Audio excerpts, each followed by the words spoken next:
the Crowns, session 8.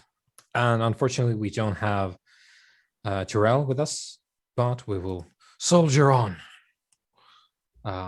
because that's what we do. So we had last time escaped the dread capital of Dol Siriath, where we stole some items from a reliquary. We fought some wraithly knights. We had some daring escapades in the sewers and above in the stormy, rain-lashed city, and we also flooded half of the city by messing with the dam that they have. So we had then, made our way out of the capital. We talked to Rathawen, the former royal sorcerer, and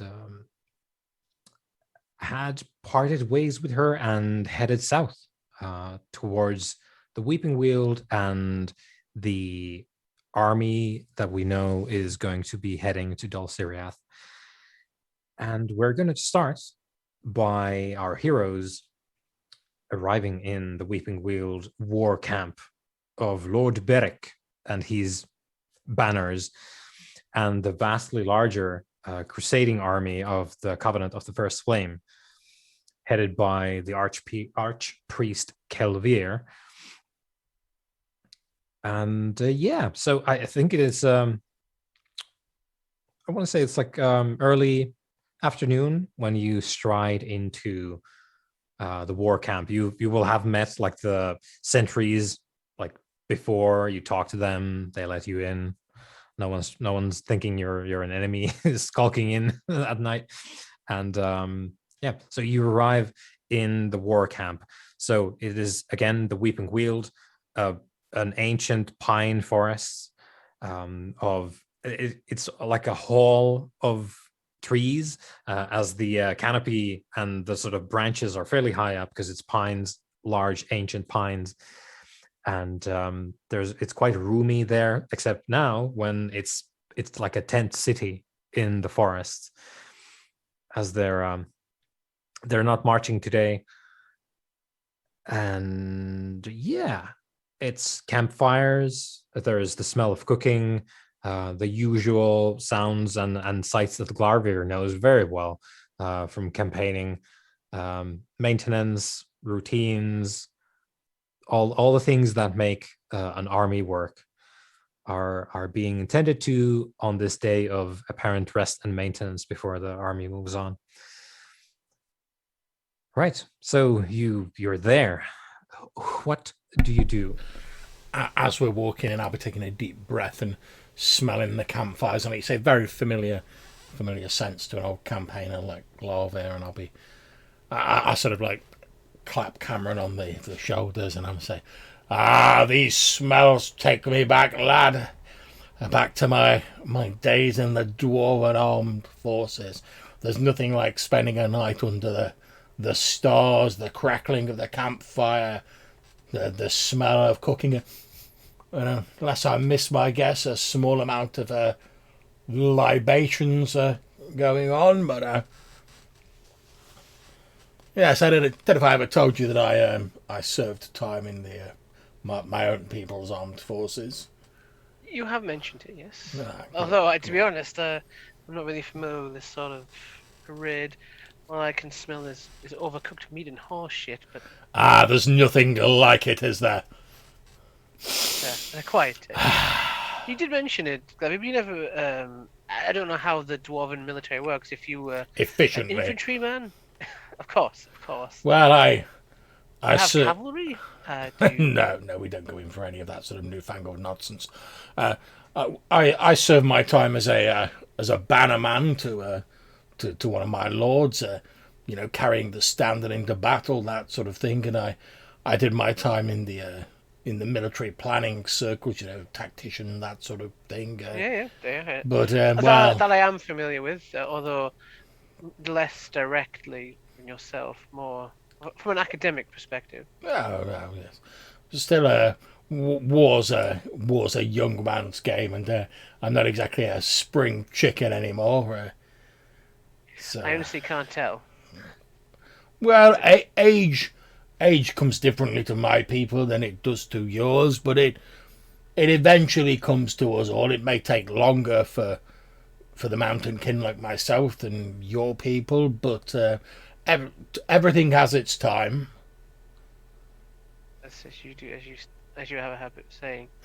I kind of look around a little nervously, glancing at all the kind of crusading banners and tents. Slightly different to Berwick's, I imagine, like in terms of like their coloration. Oh yeah, it's very distinct. So Barrack's side of the camp is smaller, as I said, and it's also like a riot of different crests and flags and banners, because it's like individual um, people from different villages and whatnot that answer to Barrack when he calls.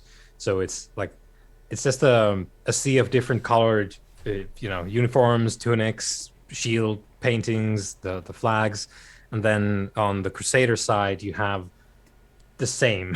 Okay. They all have the same, generally the same colored tabards on. They've got the iconography and the colors, the designs on their banners are all the same. There are variations on the covenant symbols.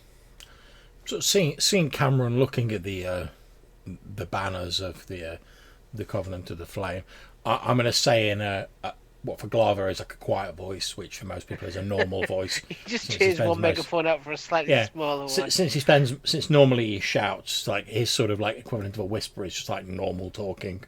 I'm like, I say, the Cameron, are those the banners of that church organisation that you were telling us about? They most certainly. If you don't mind me asking, what is the? You seem a little unsettled. I think it'd be fair to say. What's the? Anything I need to know about, or? Well, Glavia, how do I explain centuries of history in a sentence? Before this group became prominent, we were a nation of great architecture. You've seen such in the sea. Obviously not of dwarven ilk. I will not put it up against your kind, but good and well thought out. Scholars. We had centers of knowledge, magical practitioners of various forms, as you have seen. Yes. Now, this group have risen from the ashes of a dark time that your people remember well, and they have a different view of things. Some say it brings comfort and structure, but personally I find it insidious and built upon lies. Well, nothing good. Has anyone challenged these people? I mean, surely if they're as deceitful as you make them out to be, then they should be challenged. It's not as simple as that, unfortunately. Faith is a complicated matter for our people. I don't know if you believe in such things as gods and spirits and the divine. I've not really heard you speak much, but not in the ways that your people do. Yes. I sort of see one of those banners flapping with like the tower and the symbols of the moon, and looking around at Berwick's probably a little bit more somber affair. They believe that there is while we would say that there is interpretations, there's nuance. They have a more of a rigid structure of thinking, and anything outside of that thinking is heresy and verboten. And they would seek to enforce this upon the rest of our kind, and they have been doing so for some time. Well, they gain traction because they have the support of the people. Well, you have my sympathies for that, Cameron. As I've said before, the rune casting traditions that I follow is is seen as somewhat eccentric by my own society. As you know, the Mountain King, like myself, we favour structure and order in all things, and the somewhat mystic leanings of the rune caster tradition, whilst long ago much respected, has somewhat fallen out of favour and is seen as eccentric and not really fitting in with the modern dwarven mindset. So I entirely sympathise. Yeah, but unfortunately, um, ours is more born out of a vacuum of knowledge and of purpose. We lost our purpose with the fall of Dulciriaf, and slowly but surely things have been going awry. Just why we're on this little journey to help Indeed. turn that a little round. I sometimes think, that's the greatest tragedy of the short lifespan that you humans have. It seems to me that it would be very easy for you to have gaps in your history and in your knowledge, whereas for my own people, and I'm sure Terrail's people as well, being as long lived as we are, we have people who remember events going back 100, 200, 300 plus years. So we have more direct access to that knowledge. We can literally go to people who were around at that time and ask them what it was like. Whereas for yourselves, you must rely on fragmentary records. And as we've seen, information like things can be lost and forgotten over the course of time. Stories change over time. That's what Uh, I've found. I glance back towards where the city would be. Obviously, we can't see it from here. I do wonder what they expect to find up there.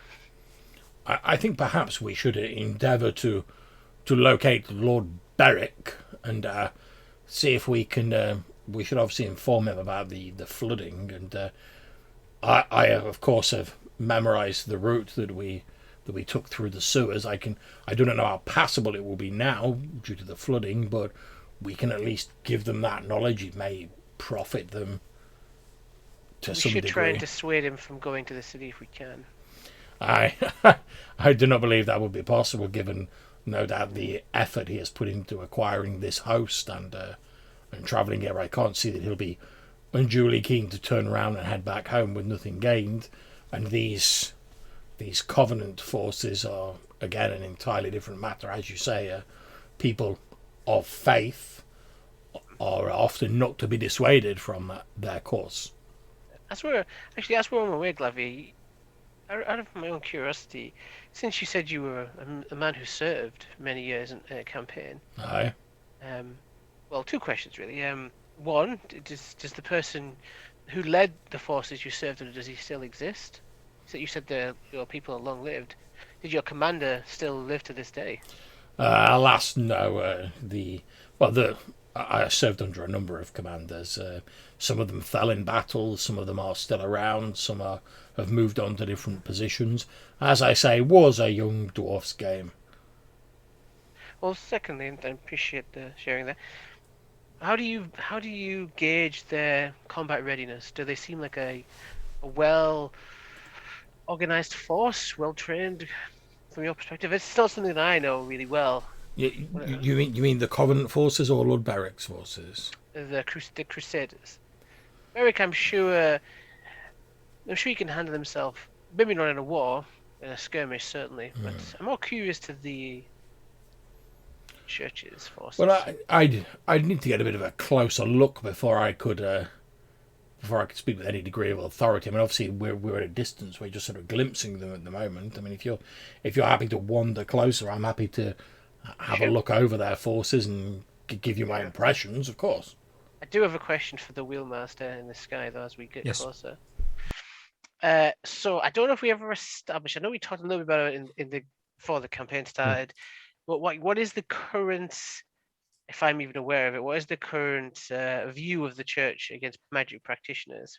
And secondly, this may come up more useful for me in a minute, is would the church employ magical practitioners to serve in their military force? Will there be people here of that ilk? Yeah, so you can derive the answer to your second question from the answer to the first one, which is that absolutely they are very interested in the arts. Right. They employ, to your knowledge, because you're from Riathil, which is where the sort of, I suppose, like the headquarters of the Covenant is. Hmm. They had very close ties to the Tower of Wisdom, which is the school that you you got your Yeah. education in.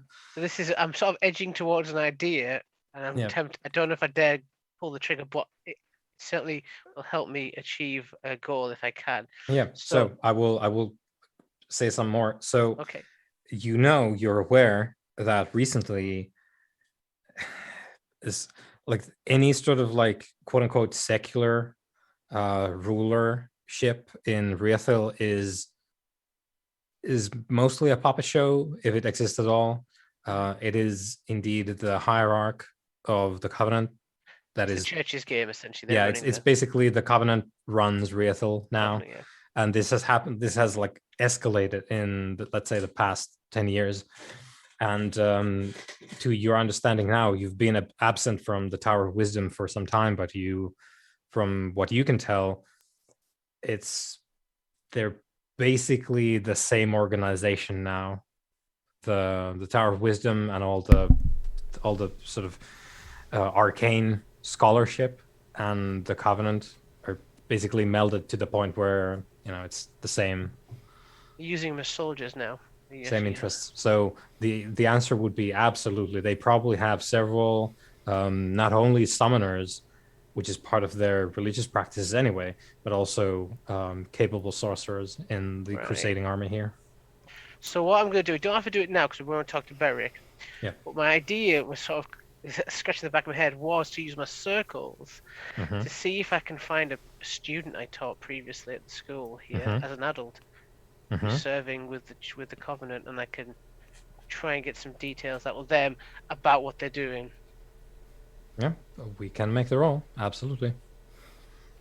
That's what I will Well, attempt to. Before we leave the, because I'm presuming we like sat around one of the campfires or whatever. Yep. Yep. I would say, Cameron, before we leave the campfire and we're going to inspect those Covenant forces, since you were asking about the arts that I employ, perhaps you'd care for a demonstration. 100, absolutely. I always seek knowledge, even So- if it is forbidden. I reach into like a tattered pouch and I take out a series of stones with like dwarven runes inscribed on there, and I say, yes, it's the rune caster's art that we can cast these runes, and it reveals something of the potential paths that a person may walk, and I'm going to try and use my rune casting skill on Cameron. Oh God. I just so happen to have the page here. Mm-hmm. And not only that, you have, and I think we might have forgotten about this thing last time, but you bought in your character creation, you bought dwarven tools, which are tools for a specific skill, and Yep. we did establish that that's the rune casting. casting kit that Yep. you have. And I think dwarven tools give you +1 die advantage because they're good. So Sweet. I will confirm that now, but I was just browsing your sheet and I was like, wait, dwarven tools, that's what you're using. So I need to check that and get your advantage die to you if that's how it's supposed to go. I also know the obstacle for pronouncing a fate is equal to 10 minus the target's highest circles plus reputation plus affiliation, or 10 minus the points value of the most expensive non-common traits, whichever's lower. So we'd need to work that out for Matthew's character. Yeah, so you get +1 die, indeed, for using your Sweet. dwarven rune stones. Okay, so gonna pull that up now and also check out what the obstacle is. Oh, and what the hell, I'll drop a persona into it, why not? Yeah, and if you really want to go ham, you can drop 2 more. Oh, yeah, why not? It's 3 max per. I'll drop an extra 3 dice into that. reading the fate of Cameron. Okay. The runes. The obstacle is for pronouncing a fate is equal to 10 minus the target's highest circle's reputation affiliation. That is probably not going to be the most expensive one, but let's see. So Cameron, I'm messing on your sheet. Sorry. Okay. Or Cool. it's 10 minus their most expensive non-common trait, whichever's lower. Yeah.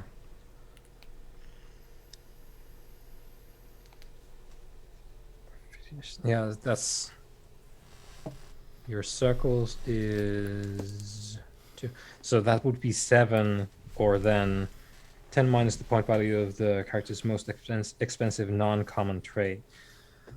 It's going to be that one. So moving on to here, checking out your stuff. It's gonna be Spirit Familiar or Born to be King. I think those would be the most expensive ones. Or a Tainted Legacy. Let me look that up. Oh, spoilers, by the way.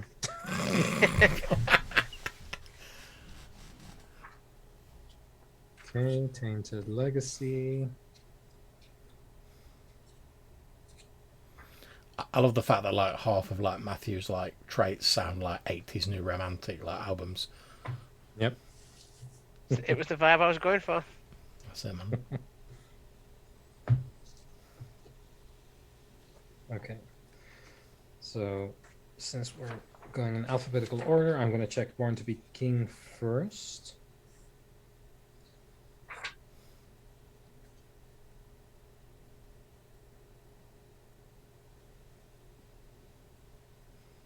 Well, it's in the human section, isn't it? Okay. Here we go. So Born to be King is 5. And then Tainted Legacy is also 5. So it's 5. Okay, let me slap that obstacle 5 on then. See how we do. Yep. Got that 5 successes. Yep, spot on. You've got 3 6s there as well. Now, and this is like thinking long term a little bit. If you want to, you can chuck in a fate point, reroll those 3 6s, and Done. go for extra. Yeah, why not? Oh, 1 success. one more. Okay, so that would be 1 advantage against. Yeah, and that's a difficult roll for you. Okay. Okay, rune let me casting. mark that off for my rune casting. Yeah. So yeah, let us know what happens. Oh, Castor of Runes. Okay, I'm just marking down all the points I spent on it. Okay, so successful use allows the player to pronounce the target character's fate. The runecaster player may look at the target's beliefs, which is why I've got Matthew's sheet up on my screen.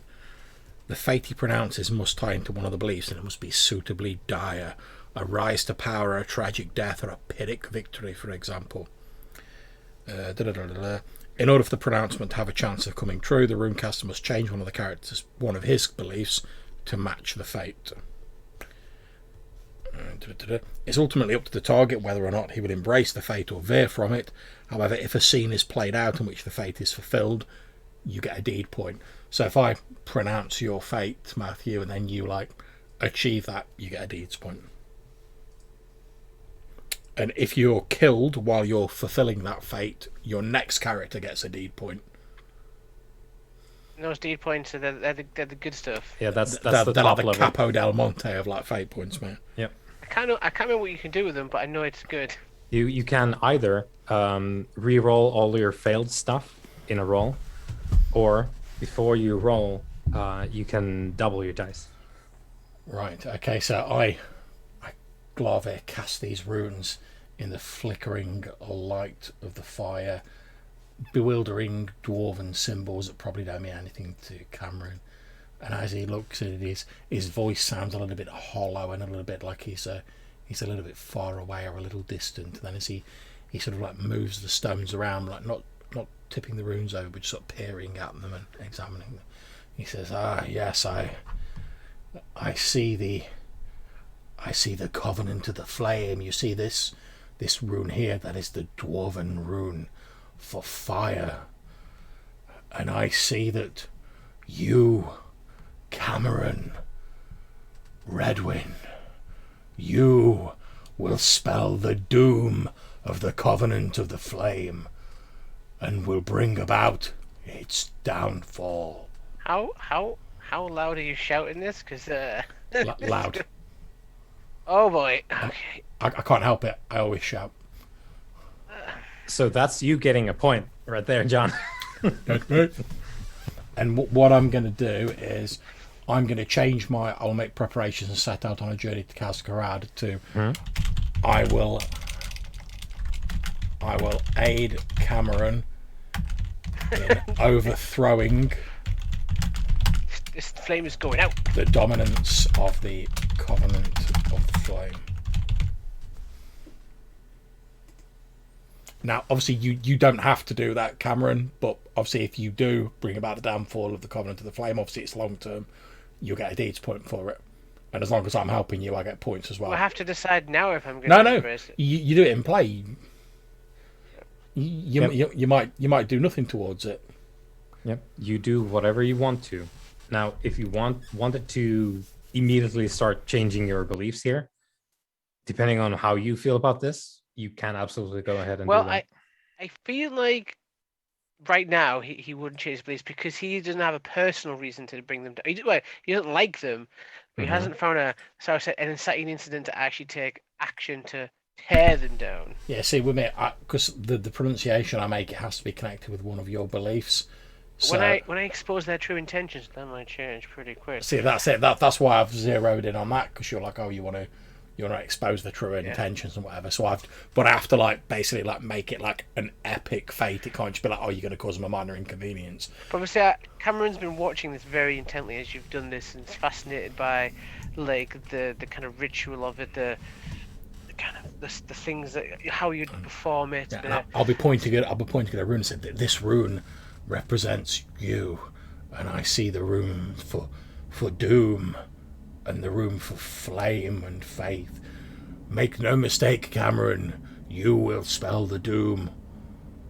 Okay, so I pick up the rune, and unless he stops me, and I kind of, just as a little flavour, I kind of roll it in my finger, and to Cameron, obviously, whatever in dwarf it could mean anything, but to Cameron it looks like a kind of a stick figure of a fox, and he just kind of smirks and sort of puts it down. Yeah, I like to think that's probably the rune that represents you, and it probably is like the dwarven rune for like fox or some sort of similar animal. Sly fox. Yep. And I'll say, and as a true rune caster, I pledge here and now, Cameron, and like my voice sort of does a lot of it at this point, I will help you achieve this destiny if it be within my power to do so. I grab him by the shoulder.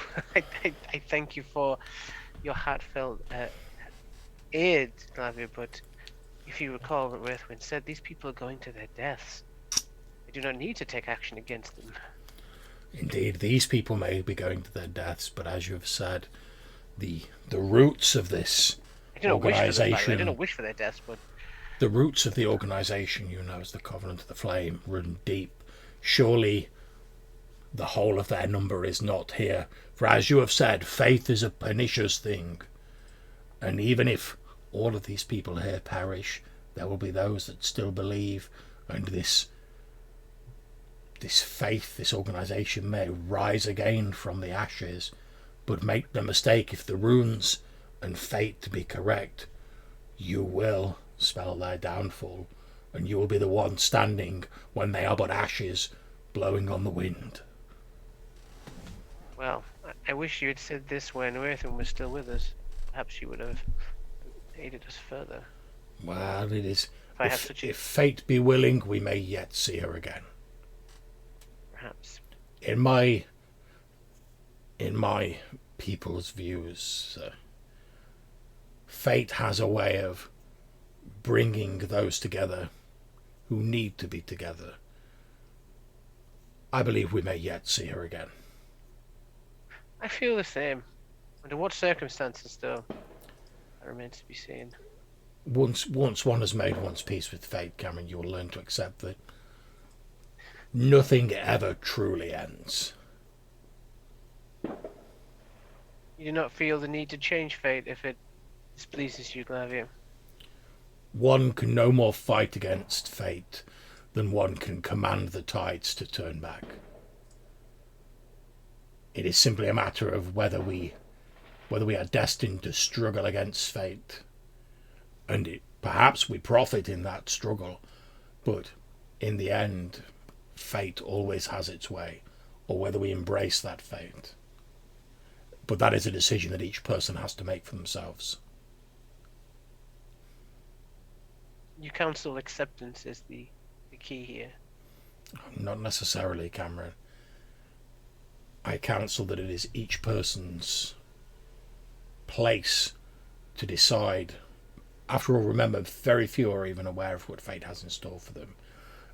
Even my talents at rune casting give us a merest glimpse at the greater tapestry of fate. But it is down to you to decide whether you embrace this fate and hold it dear and near to you, or whether you struggle against it. It may be that my casting is false or contains subtleties that I have yet to perceive. Even runecasters such as myself cannot know the wills of fate as explosions go off in the background. Such is the power of fate. But know this, Cameron, whether you decide to accept this fate or struggle against it, I will aid you as long as it is in my power to do so. Well, I will admit I have spoken. that these last few years have not been what I imagined my life to be at that time. So who knows what could happen. Know this, Cameron, whenever things seem their darkest, we are all in the place that we are meant to be. At any time, wherever we are, is where we are supposed to be. This brings me comfort, although I am distant from my people, and sometimes the way seems dark, but I believe that fate may have other things in store for us, but we are now where we are supposed to be now. So you hear a voice from behind you, and it is Lord Beric saying, "Do your stones tell what fate has in store for me?" And you see him stood there. Apparently he has been there for a bit. He's just got his armor on, is hanging out nonchalantly in the back. If you wish me to cast the runes for you, I'm not sure how it works for NPCs, but then I can do so, Lord Beric, if it would please you. It would indeed, if you would be willing. And I will gather up the runes. I'll hold my hand out to Cameron for the one that he's holding. Oh, I put it back. It was only a quick I just examined it because I thought it was amusing that it's this. I like to think as I'm looking across, I'm like, you're not looking stuff. but I'm like, now's not the time. Focus, Claffy, focus. And yeah, I put them all in the bag. I shake the bag up to randomize them, then dip my hand in the bag, pull out a handful with my eyes shut without looking, and I just sort of cast them on the ground in front of me in the flickering light of the fire. I don't know whether you want me to make a roll. Yeah. Obviously, I don't really have NPC beliefs or anything. I'm giving you the beliefs in the chat in just a second. Well, it's not going to come true because I ain't changing one of my beliefs to match Beric's belief. Anybody got time for Beric's beliefs? I mean, don't count it before you read what his beliefs Although, are. yeah, to be fair, if it's something stonking, I'll be like, yes, I'm on board the Beric train. Choo choo. That's it. Two tickets. What's it? Terrell's going to come back and I'm like, well, good news, Terrell, I've got my rune casting skill. Bad news is all of my beliefs have changed. I'm now helping half a dozen people achieve their fates.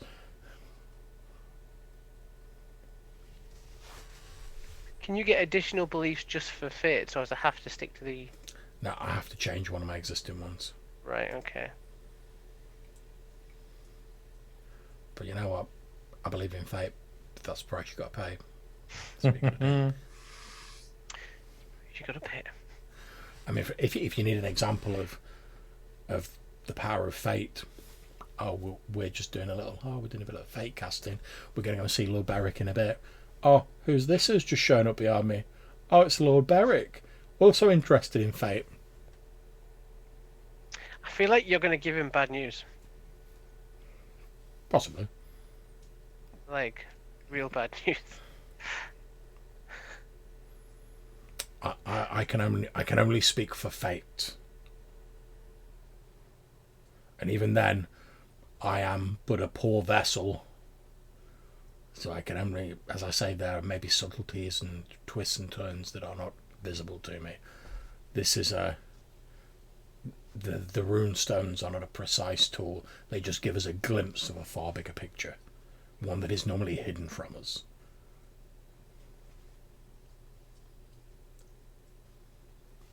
What do you predict for Beric? What is the... So there's Beric's beliefs Oh, sweet. in the chat. Oh, some of them look tasty. Oh, I'm not spending all my points on Beric there. Don't get me wrong, I like Beric, but let's get my rune cast on. I've got a pretty good skill in it. I get +1 for my tools. Oh, do you know what? I probably shouldn't. I'm going to throw a persona point into it, because I do like Beric.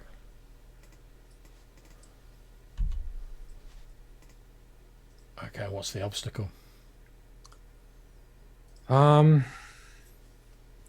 So it was either the highest non-common trait or the combination of basically circles, affiliations, and reputations. That's right, yeah. And he is stacked with that. So I'm gonna say his obstacle is probably to the tune of 4. Okay. And this is entirely because of his connections. It's not because he's got mad traits. 8 successes. Oh, that's right. They call me the Rune Daddy. On 2 6s. Best believe I'm dropping a fate into that. Oh boy. 9 successes. One more. You can reroll the 6. Yeah, boy. 10 successes. Get in there. Tell me what a Beric's fate is. Wow. Okay, which one are you declaring? Okay, right. Oh boy. Oh, you know which one I'm going to go for. Mm-hmm. Come on, they'll be playing like you don't. Right, so obviously I'm going to go for I claim the crown of Dol Siriath and become king. Mm-hmm. So what I'm going to do is, as I'm sort of moving the runes around and I'm looking at them, I'm going to pick up a stone and I'll say, yes, I see great power and influence in your future, Lord Beric. This stone represents you. It's up to you what the rune is that represents him. And then I'll say, this is the rune of rulership.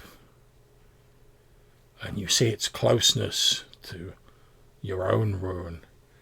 As I peer through the tides of fate, I see a great crown descending upon your head. It is the crown of Dol Siriath. I hear the echo of people shouting your name, lining the streets. I believe that fate, if my reading be correct, decrees that you will one day sit upon the throne of Dol Siriath. He smirks and chuckles a bit, runs a hand through his graying hair, and it's like, well, it is not for feeble things that your runes are cast for, are they? No, it is a great insult to try the patience of fate for trivial things. The events that we are involved in, the actions we take, cause ripples. The more influence and power someone wields, and the greater their deeds, the mighty are the ripples that they make, and are therefore easier for humble runecasters like myself to read. And at this point, I'm sort of looking at my beliefs to see which one I can change. Because, yeah, I'll see Lord Beric as like the Lord of Dol Siriath. You're changing another. I have to if I want it to come true. I'm going to remove that. Did we have a conversation like 2 minutes ago, John? Didn't we have a... Do you have any beliefs left that are not fate related? Yeah, my 2 oaths. I don't change my 2 oaths. Okay.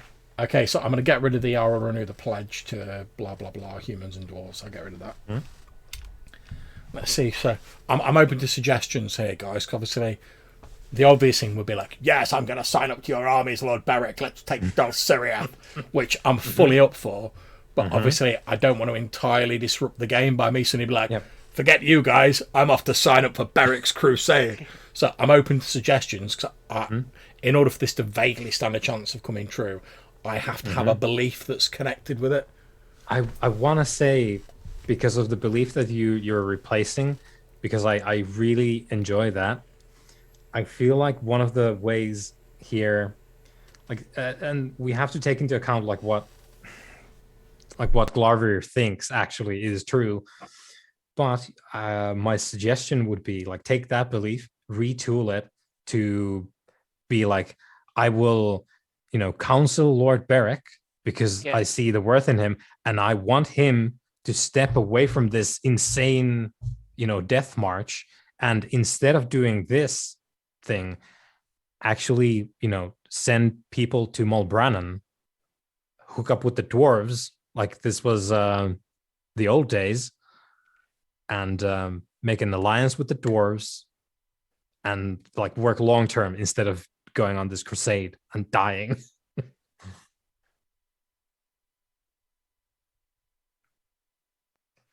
Right, okay, so what I've changed it to is I will counsel Lord Beric because I see his worth. I will guide him to reforge an alliance between dwarves and men to reclaim Dol Siriath. So as I'm like continuing reading the runes, I'm going to say, however, Lord Beric, the runes also reveal darkness should you continue on your present path. The strength of arms though you bear at the moment, although they are mighty indeed, they are not sufficient to see you wear the crown of Dol Siriath upon your brow. As in times of old, when my people fought alongside yours, and at this point I'm going to like put the axe down in front of me, as symbolised by this axe, the open hand, once a bridge between your people and mine. Only through reforging these old alliances will you gain the throne of Dol Siriath. Myself, Cameron, and our absent friend Tirael, we intend to travel to the lost dwarven hold of Kaz-Karad. My people are currently engaged in their own crusade to reclaim it. I believe, reading these runes, that if you are able to reforge those ancient ties, those alliances between your people and mine, and I will aid you in that in any way I can, that with our combined strength you may sit upon the throne of Dol Siriath and wear the crown one day as its king.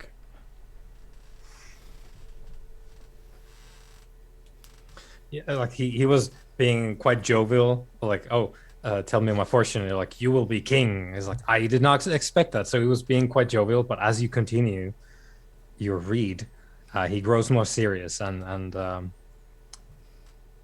almost like morose a little bit.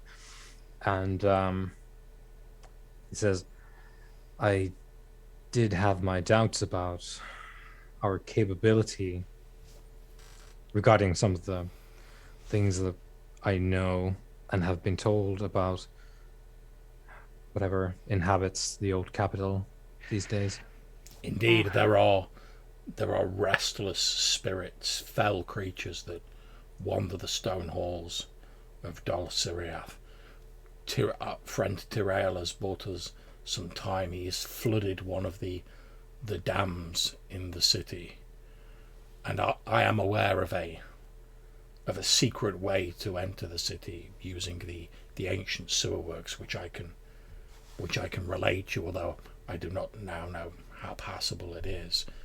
But if you are going to claim Dol Siriath, as I believe you should, then you will need great strength of numbers and of arms. No mere mortal weapons or mortal host can hope to prevail against the foul magics of Dol Siriath. You will need a far greater army than this, and far, although I will do my best to counsel you, you will need far wiser and more powerful people than myself to aid you if you are to achieve what I believe is to be your destiny. He says, would that I had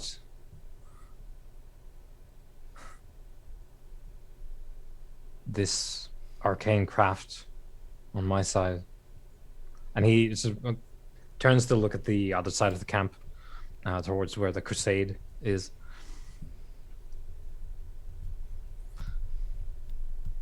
And he turns to Cameron and Glover both. So what would you counsel then, now, right this moment? As I've said, our original plan was to return to Strathfell to resupply, and then we make tracks towards Cascarad. There will no doubt be a force of my people there, since the crusade to reclaim it has kindled a zeal amongst my people not seen for many years. Many of the noble lords, the influential mountain kin, are fully engaged in this quest. It is my belief that if you are able to send a force, or perhaps yourself, and aid them in this, it would do much to reforge the alliance between our two peoples, and in return my people would be honor bound, since that is our way, to return that favor, and you would have a far easier time in, I'm not saying it would be easy, but it would be easier to penetrate to the dark heart of Dol Siriath with a host of the mountain kin, as well as your own people behind you, and all of the craftsmanship and the knowledge that my people possess at your service. Now, I am but a humble, grey-bearded rune caster amongst my people. I have some small sway amongst my noble kin, but for what it is worth, if I can help persuade them that they should throw in their lot with you, then I will do so, and I'm going to hold out my hand to him. Yeah. He'll grab your hand and say, I appreciate your words. I truly do. I will. Oh, I was going to add additional flavor to this council, and while he's shaking hands, just add what Glavius says is wise and true.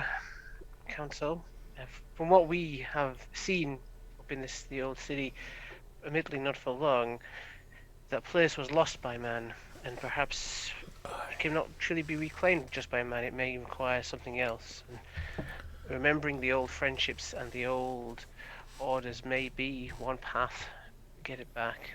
Indeed, Cameron speaks wisely. After all, was it not that strength in ancient times, forged of the three peoples of this world, that was able to turn back the darkness? I believe, and I believe fate has told us, that it is only by rekindling those most ancient of alliances and rebuilding those friendships that we can once more force back the darkness and bring a more golden time to all of our peoples. And I will add the individual that the Covenant wishes to test themselves against, through means we are not entirely sure, most likely tied to the crown, though, he has branded his followers with a mark, of which I would show you, but I'm unsure the danger of doing so right now. This enables them some kind of control to extend their reach. At this point, As can I give him, because obviously with my like iron memory, I want to basically, I'm not going to draw it because as Cameron said, we don't know what power the mark has, but I'm going to give him like a very accurate like verbal description of the mark.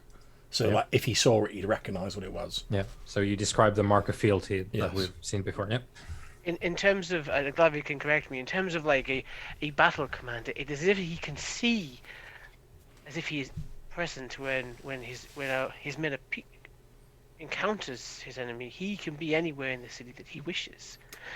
Aye, That foul information magics. Yes, but also, it appears, as far as we know, it has only affected our kind, and I got obviously self burn our kind. We do not He know holds effect. up a hand and says,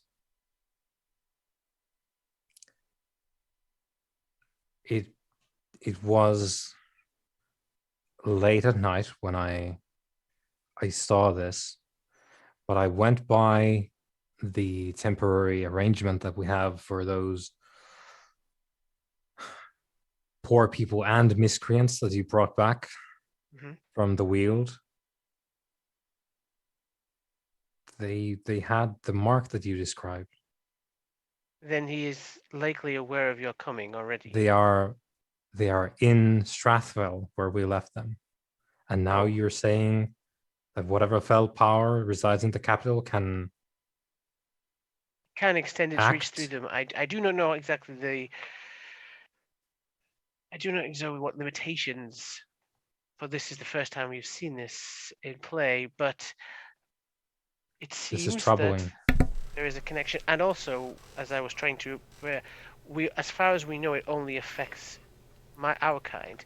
If you ally yourselves with the dwarven people, if you can get them on our side, they may have some resistance to this. We don't know for sure.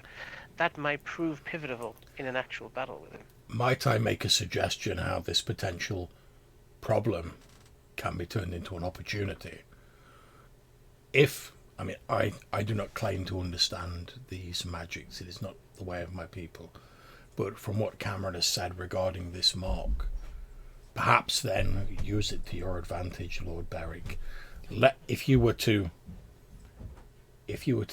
let it accidentally be known in front of the people bearing the mark that you were withdrawing and you had no further plans for Dol Siriath, let them think what you want the enemy to think.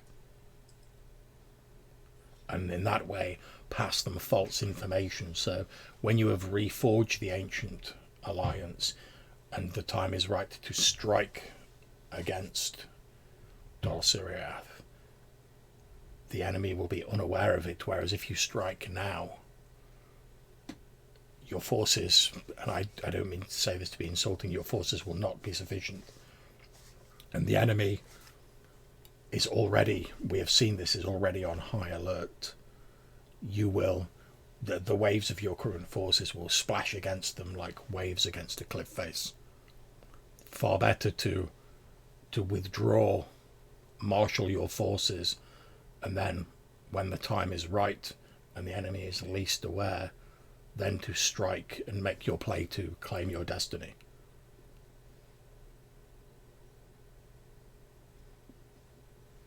Can I ask at this point? Yes. As during like a conversation with Beric, and obviously he's been around like the Covenant of the Flame, whatever.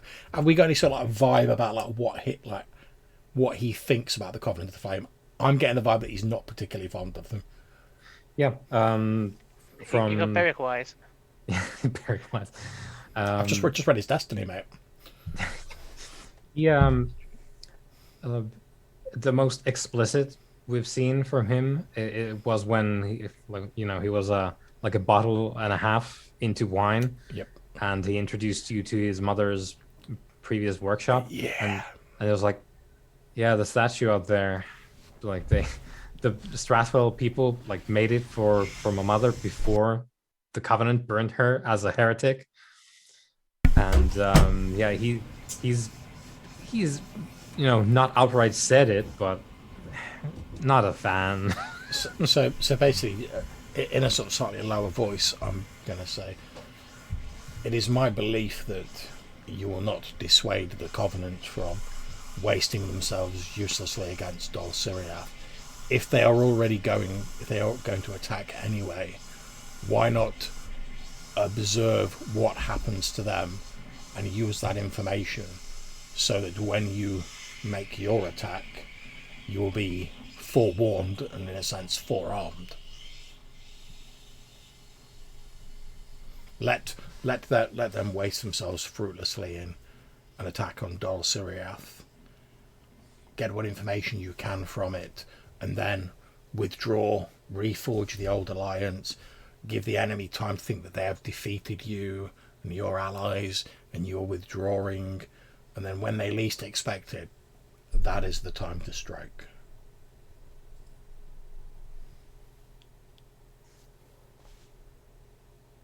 It is a prolonged effort. I fear that this war against Dol Syriath will be a long one. Well, I will nothing, take your words into. my Lord Beric, nothing ever worth fighting for came easily. I will take your counsel and wish you a safe journey back to Strathhall, if that is where you're going. It is, and after there, on to Kazkarad. Do you? I would suggest, if you, even if you do not believe that you can attend yourself, it may be worth sending a representative with us to represent your interests, if you do indeed wish to reforge an alliance with my people, since that will carry more weight than the words of a simple runecaster like myself. I will, and he shouts for a courier, and there's a one of the youngsters, really, for like they're messengers. So one of the youngsters for the army runs over with some parchment, and Beric scribbles a note, and the youngster is like lighting up a candle for Beric to put the wax on. Nice. Hits it with the signet ring that he has, and he gives you the like hastily scribbled parchment. It's like, hand this to my steward in Strathfell, and he will make sure that you will have someone to attend you as you go, because I will not be able to join you now, and if I will later, it will be some time. But as you say, there is something of an interest here to safeguard, so I will send a representative. Just hand that over to the steward, and that will be done.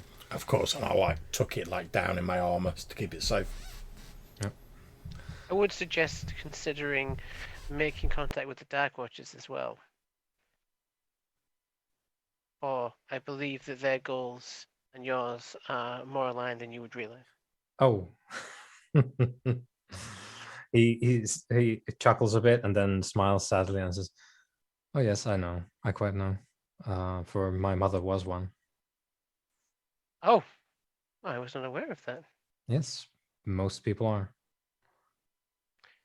Well, I thank you for sharing. It's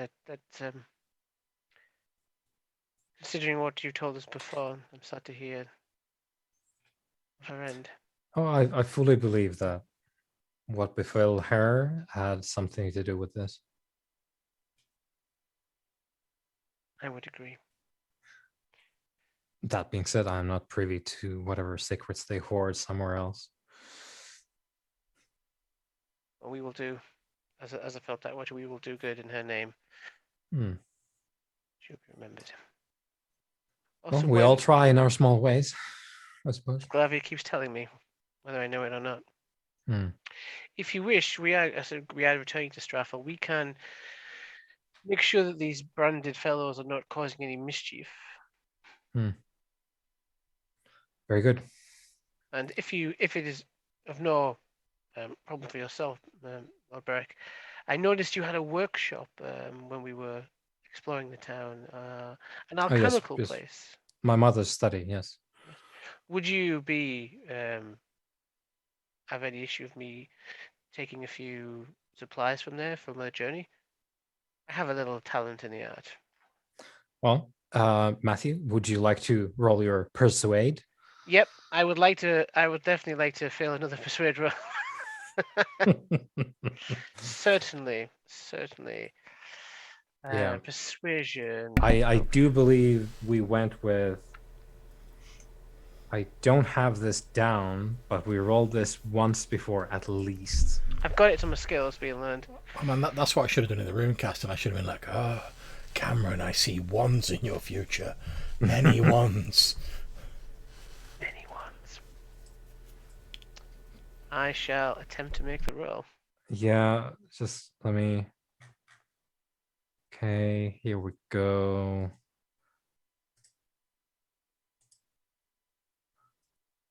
Okay. I'm looking for when we tried to persuade Beric for the first time. Okay. Was that me? Was that? I don't remember. I think it might have been our elf friend.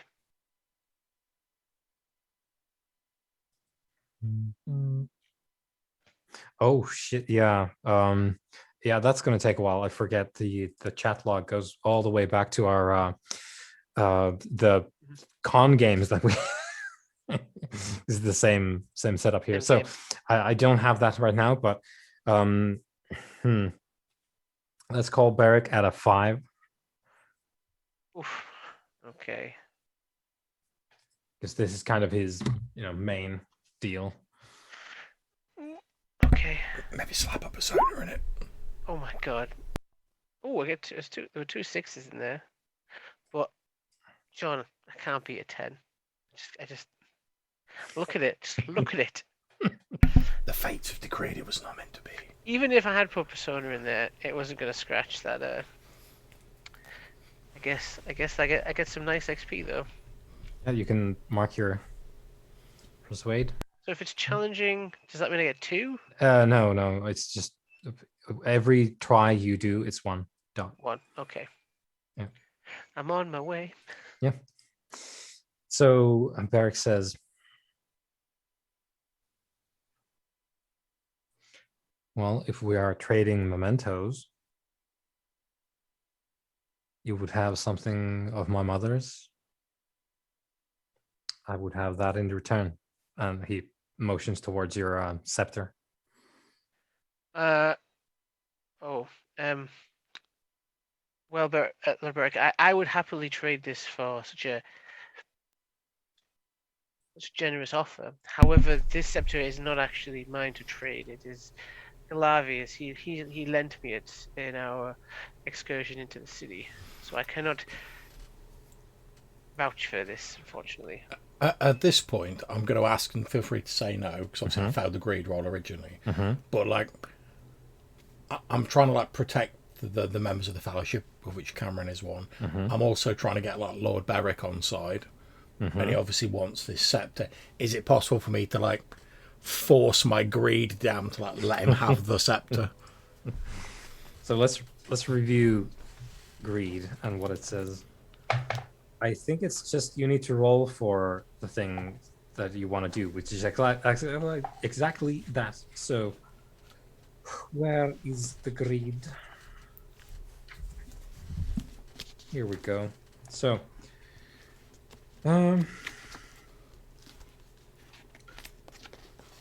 so did you originally fail? Yes, I did. Yep. That's why I like jumped on it. There's the focuses.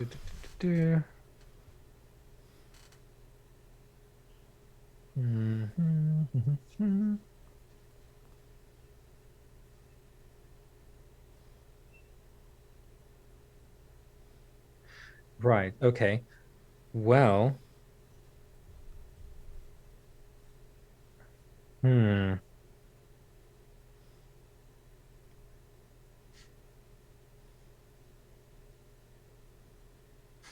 Yeah, that's an interesting thing because so this is on page 122. Yep. The result for she's magnificent was I must have it if you failed. So must attempt to purchase steel. And the thing is, It does say beliefs and oaths can mitigate greed. yeah, yeah.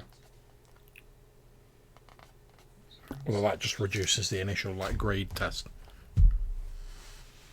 Yeah. So,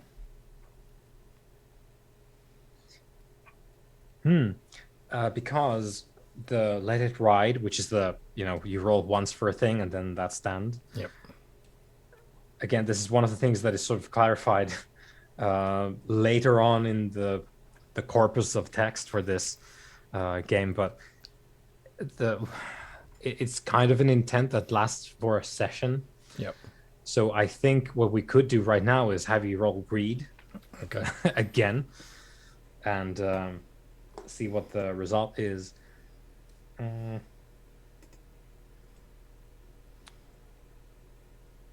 the thing is, like, it's not like you need to.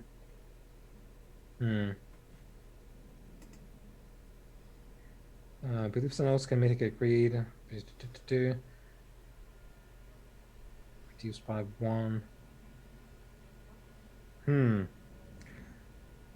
Yeah. I guess this is a chance for us to make this call, really, like how we want to handle this. So we know that originally you wanted to have this thing. Now by the rules, we don't need to hold that result up. And it feels kind of weird having you trigger greed every time you see the object. Yeah. On the other hand. So I guess in this case, because you already, like, it's yours. Yep. And you must have it. And you have it. So you don't need to, like, now you're hoarding it, which doesn't have specific wording in any of the greed rules. It's the acquisition of the thing. So I guess it would be up to you to decide then, like, are you rolling greed again, or are you going to be able to deal with it? But it's always going to, like, you will always remember the scepter that you had but don't have the one anymore. that got away. Yeah. Okay, so what I'm going to do is I'm going to give Cameron a nod and sort of gesture with my head to like hand it over to Beric, and I'm going to say, let us say, Lord Beric, that I will gift it to you on a long-term loan as hopefully what I hope will be a sign of future renewed friendships between our people.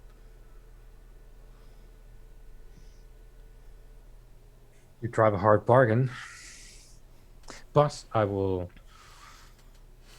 note that it is highly likely that however long-term this lending is, my people live long.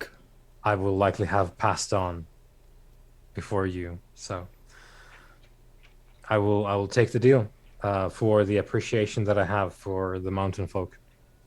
And I for you. And I'll gesture for Cameron to that hand over. I will do so with some genuine kind of surprise that truly a day for unexpected tales and twists. Yeah, Lord Beric says, we live in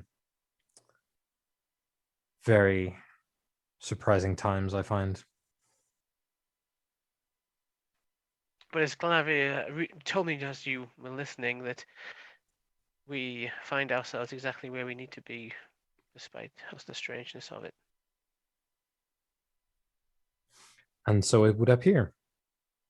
We are stood here on the doorstep of apparently doom, and you have arrived just in time to bring me word of alternatives. Indeed. Ones I would seriously consider. And at this point, I'm going to basically give him like the full like schematics of the route we took in the sewers. But again, I'll sort of remind him that there's been a flood. It was fine when we came out, but it may not be passable, but it's how we got in and out so easily. Yep. Right. So you explain what you know about these sewers to Beric, and he's going to reaffirm that he will take your advice into account, and he will act out some kind of a plan as they go forward. And he wishes you well on your journey back, and looks forward to your reunion, which admittedly might take a long time. But Indeed. Well, we must be going until we meet again, Lord Beric. yeah, shakes everyone's hands. So then, Cameron, shall we strike out for Strathfell? Not just yet. Your talk of overthrowing the the Covenant has given me an idea. Oh. I wish to better understand what they're up to here. It is obvious that they have interest in Dol Siriath, and the crown kind of has a certain pull, right? Well, perhaps, as we said earlier, although we didn't get a chance to do it, perhaps we should take a wander over near their encampment, and I can cast an eye over their forces, as you asked me to do earlier, and mayhap that may shed some light on the current situation. Perhaps I will find someone who is willing to talk. Yep. So I think we're gonna head over to like the Covenant of the Flame. I'm basically wandering over and being like, oh, what shape their like military forces are in. And obviously Cameron's looking for someone who likes willing to have a bit of a chat. Do you have like campaign wise or something? Because you are a Yeah, Well- boy. Does he ever?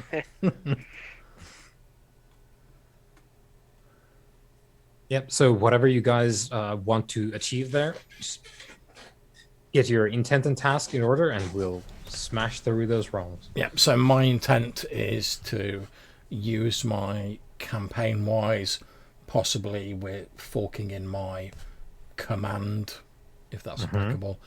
And I'm basically just trying to get an assessment of how strong I think their military forces are, how well prepared they are, that sort of thing.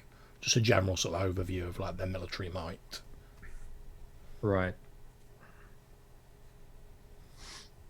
I think command is, I would say, it at least in this instance, probably like forking it doesn't. If you're looking to make an overview, probably doesn't apply because it's the That's leadership in battle.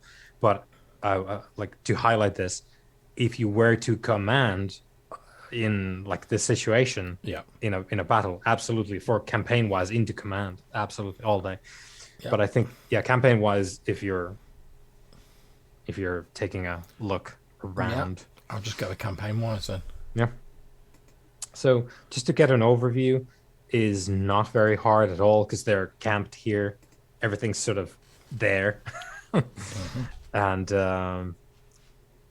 I'm just gonna say it's one. Like this is not difficult. You're in the camp of the army. 2 successes. Yeah. And that is a routine. So like an overview of how capable they are, like what's the what the sort of military might is like. Mm. And They've obviously got- we have sort of some idea as well as what Yeah. they're going to face. So they've got a lot of baseline pikemen, shields, pikes. They've got a lot of heavy infantry in the form of heavy infantry, like armored troops. They've got plenty of horses for cavalry and other purposes, and they've got clearly, as well as what like Beric mentioned and what you know about them, they've got the arts mystical on their side as well, and you spot some of those, but it's not very clear to you like how potent that is or how that factors into things. But as far as you know, this is a proper army size group. There's, I want to say, like all things considered, like there's probably a couple thousand people milling about at the very least. Beric's got maybe like a quarter of that, maybe. Yeah, it's a good sized group. In a normal situation, this would be a like an actual good, fighting force. They've got archers as well. They've got their game on lock. Really, the archpriest leading them is doing a good job. And your sort of take on it is that, yeah, this army could knock over a city, given enough time and some siege equipment. Of course, they don't need siege equipment to take over the ruined capital because its defenses are not really what they used to be. But it's not going to be a normal situation up north, as you know. But yeah, it's a good, well organized, well equipped. Like everything is kind of okay. Like you don't see poor stuff. Like nothing is rusted really. It's well maintained and well outfitted.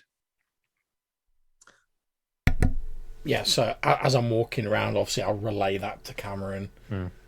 You know, I will like pointing out like the pikemen, the archers, etc. And obviously it's clear they've got some sort of mystically inclined people, although I don't make any claims to understand the precise nature of that. I think were this a normal siege and them to be well equipped, I would certainly believe they could take and hold a reasonably sized human city. Obviously, we know that Dol Siriath is not a normal human city by any stretch of the means. Do they seem well trained, disciplined? Yes, they seem most proficient. They seem to have been drilled thoroughly, and their leaders seem to have their confidence. As I say, it seems to be a polished and well maintained fighting force.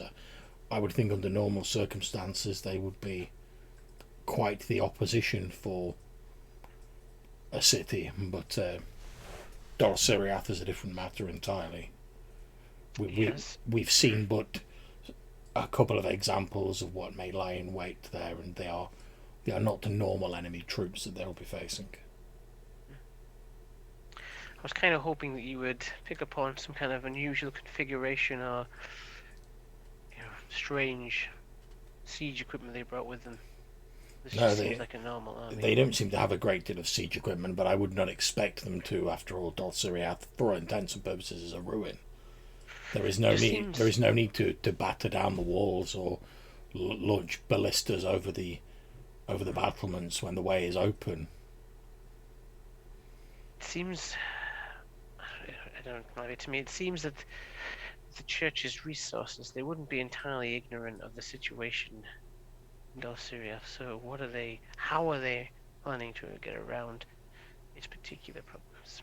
And at this point, I will attempt to make my circles roll. See if I run into any of my old students. Or someone from the school. Maybe it was another teacher or something like that. Yeah, well, you determine right now what that is because it will affect the roll. My preference would be a student because they're probably more favorable to me. Yeah, you can determine that freely. Like you need to set the terms for who you're looking for.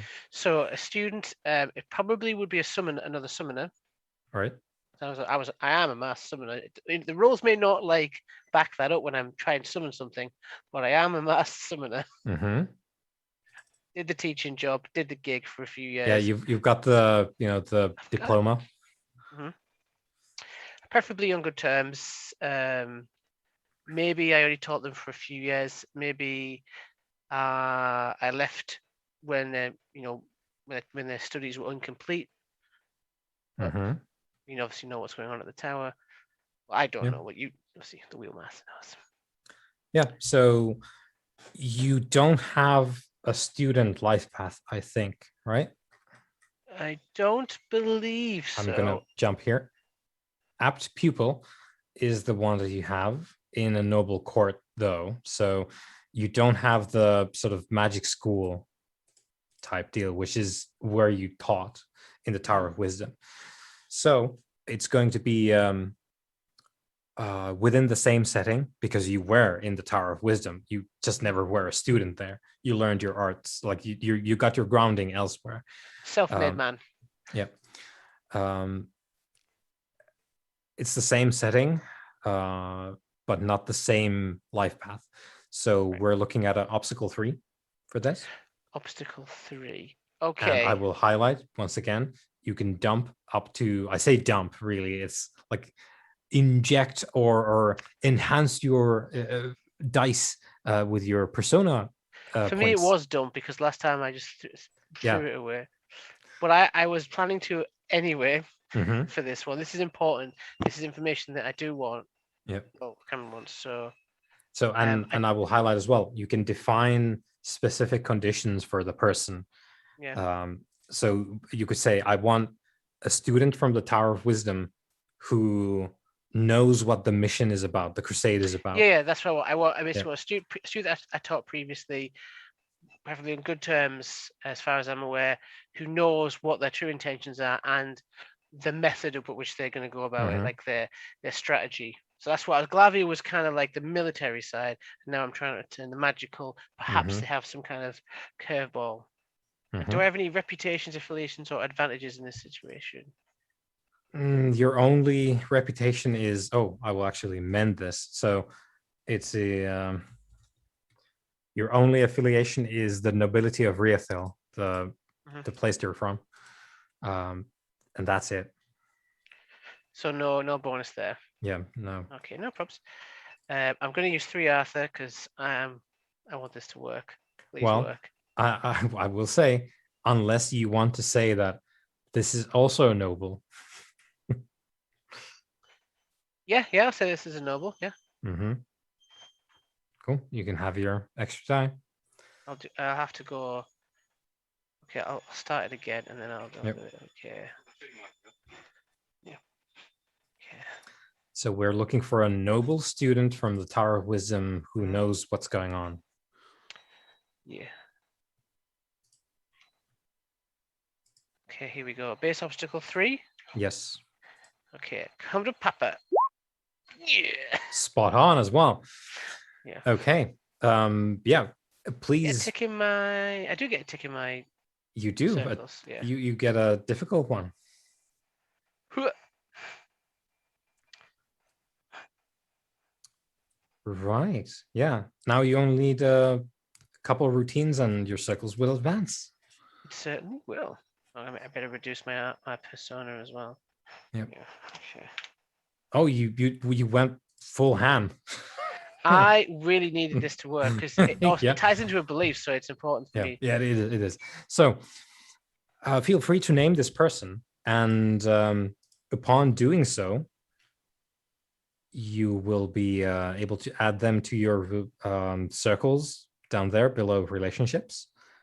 Okay. And if you name them, you will have an additional die to circles them up in the future. Yep, I've got an idea now. I'm thinking. I'm thinking a human female. Yeah, it would have to be by definition human because we haven't Yeah. Oh, yes. moved Sorry. to the point yet where we That can makes sense. overlap Yeah. in this, which is a thing we can do, but we have to do it as we go. Like Glaria here can become, you can become like the friend of humanity, as they say in the song. Toss a coin to your dwarver. You can develop a trait which will allow you to roll circles for some human people as well, Glarvier, later on, if you pursue that kind of thing. Right. So I'm working on that Beric's best bud trait. Yep.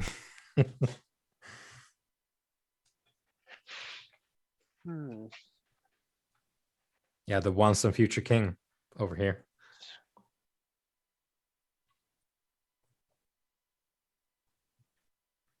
So I'm thinking.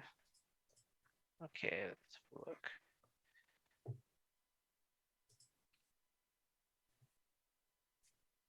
Yeah, naming things on the fly is my Specialty. it's my specialty. So I'm thinking Caitlin, Mm-hmm. Lyn. Caitlin, she's a noble, so she'll have a title. Caitlin,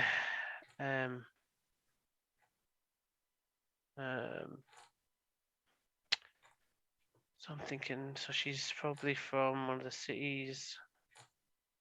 Well, she has to be from Riathel because that's the reputation you used, or the affiliation, rather. So we know she's a local.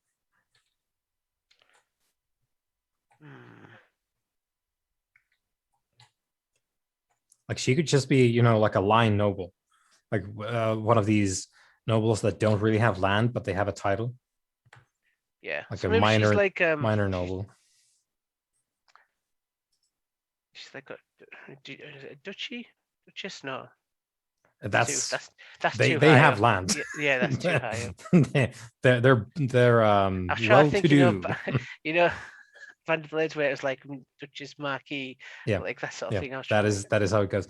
So if you want to, you could just say that this is just a noble like you. Like you Yeah. have nobility, no exact titles or lands, but you're like up on the social ladder. She doesn't need to be, complex in that regard, unless you want to do that. Maybe we'll start her out Yeah, a little bit. they'll just sketch that up as you wish. We can Yeah, so I backfill that later. think she's kind of short, maybe like mousy hair kind of thing. Mm-hmm. Like, but I know from teaching her that she's actually quite accomplished and powerful, but she's got a kind of a she looks diminutive, which is she uses to her advantage Mm-hmm. a lot of the time. Okay, so not very imposing in stature, Yeah, and and I sort of taught at the time. I taught her that using that again when she speaks to the spirits, it's like make them think that you're not as make them mm-hmm, like underestimate you. Then mm-hmm, when you bargain with them, that always gives you an edge to press mm-hmm. against them, especially for the more cunning. Yeah. So yeah, you do find as you walk about and talk to some people, you do find Caitlin. She is dressed up in the accoutrement of the Covenant. You can tell from the regalia and certain sort of accents on her attire that she is a a member of the Covenant of the Flame. But not only that, but she is one of these the ones who can commune with the beyond. So and you taught her how to do that. So that's not surprising to you. But she's one of these people who speak to the entities that the Covenant both worships and also brings forth to do their bidding. Yeah. So in a word, like she is one of these sort of priests of the fire. She's got a very dangerous employer, I think. I imagine like when I spot her, like me and my familiar sort of turn at the same time Mm-hmm. and sort of catch the recognition. I don't know if she notices me initially when I'm staring, and I'll turn to Glavier and say, yeah, imagine he's mid like just rah, rah, rah, like formations, like the military, the standards, the weapons. Hey, you see these pikemen over here? He's just giving a rundown of their countrymen. I'll just say, apologies for the interruption, Glavier, but I think I've just spotted someone I know. This is a real opportunity. I'm going to take it while we have it. What, that young woman over there? Yes. An ex-student of mine. I don't know if I ever told you I taught for a time. No. I was a teacher. Ah. Admirable. Admirable. It may surprise you for the last time I tried to use my arts. It proved unsuccessful in the city. Obviously, the spirits were not willing at the time. Although I am not schooled in your ways, I am no stranger to how occasionally unreliable these things can be. I understand. So, but this is my student. I believe it was Caitlin. I think I reckon I've seen her all this way out here. She is an accomplished summoner herself. She knows. Yeah, as well. Well, perhaps I should shout her over then.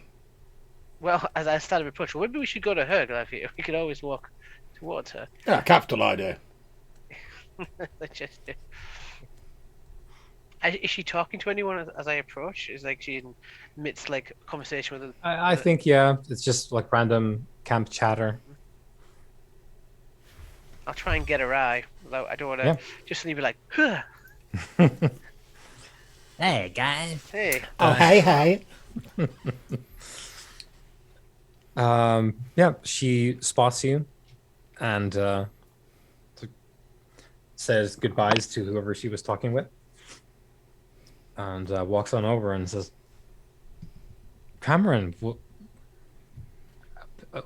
this I know. is a surprise, to say the That is least. that is how I felt too. I wasn't expecting to see you all the way out here, but yet Have you Covenant come to obviously join has the crusade?" not He looks exactly hopeful. not for myself. I'm I suppose, and I sort of glanced at Larry, I suppose I'm assisting a Lord Beric on behalf of the Dark Watchers, who are my current employer. It is a long tale. So, I suppose it is. Yes. I know last we saw each other, we was back at the school, at the tower. I hope you were Hmm. doing well. You seem in Oh fantastic yes. health. Oh And yes. I have completed my studies for now, and I'm well uh, fully vested. I always knew Happy you to you were say. going to go into great things. You Hmm. had an excellent eye for the talent, and not easy to be tricked. Sure, Yes. the Yes. Covenant has chosen well in its members, and that's kind of why I thought when I saw him, I thought I would come and say hi. I mean, we've been traveling with Beric's men for the last few days, keeping to ourselves because as my friend Glavia here gesturing at, I Hmm. actually Glavia is just like looking around, kind of taking it all in at the moment. Is sort of giving me a tour of the forces here and the equipment that they brought here. Very new, very organized, and I can't help but curious. I don't suppose you know why. What the Common's intentions are up here.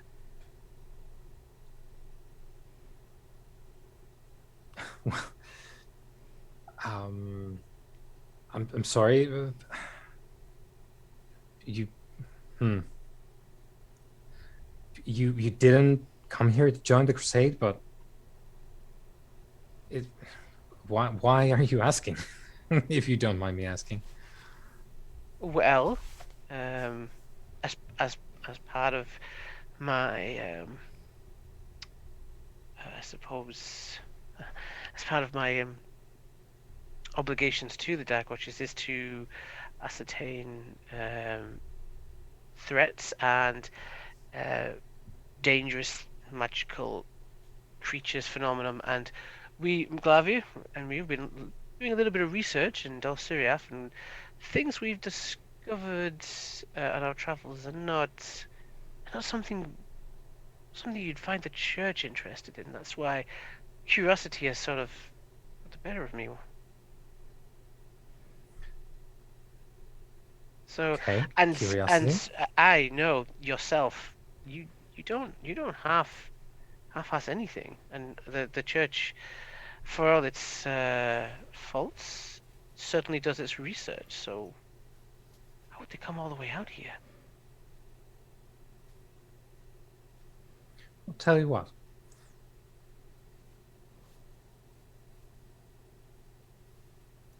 Let's let's do a trade. Come over here.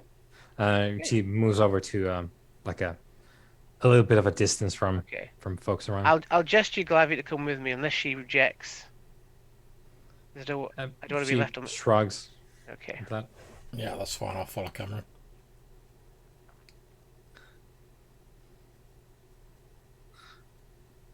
For old time's sake, because I really did learn quite a lot, You were which an excellent pupil. is why we could have this meeting right here.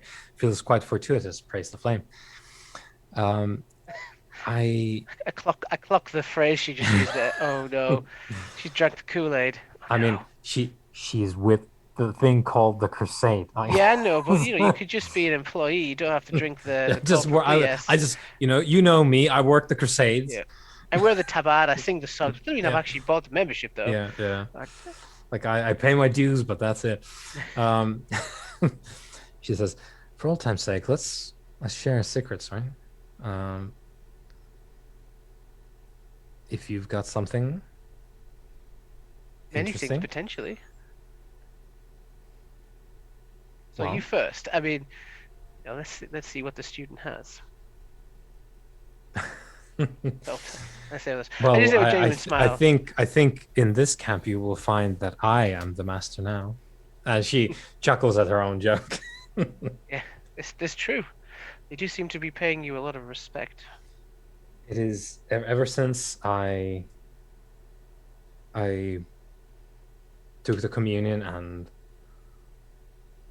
well, I suppose became a true fire speaker. It is quite the respect afforded to me. Now I do fight against the urge to tweak people, like some of them do. Yeah, I understand. I didn't join for that. I joined for greater things, which is what we're doing here right now. But as it is with secrets, you go first now, and I will share the thing that you are interested in return for something from you first. You can always Something tell of about worth. your destiny, Cameron. I can, I felt your eyes on my back there. Tell her you're gonna burn this to the ground. Gloris is like, what? Something interesting. Well, Well, you see. Oh, this is all gonna be gone, so don't worry. All this shall pass. Well, I will start with probably the most useful thing that you could want. Uh, this place you're going, and we have hands-on experience. Mhm. The person who resides in the city, he commands using a kind of cursed mark of some or a brand. We've seen it, but we don't know if it understands full capabilities. But it appears it allows him to extend his reach and gain control over the people. Now, this I suspect the church may, your convent may already be aware of this. You're nodding, not in surprise, but in almost in acclamation. Mhm. So I'm very curious of how they plan to get around that issue. Well, And I we hope you're do not going to say, Faith, I did teach you better than that. we we do have the considerable power of the first flame on our side, and I and others now can bring that forth. Now, when you say, see, I am not a member of the convent myself, don't hold that against me, Caitlin. No, I know you to be a believer. It is not a. There's no need for any proof. As far as I've seen, you do not wish to bring forth.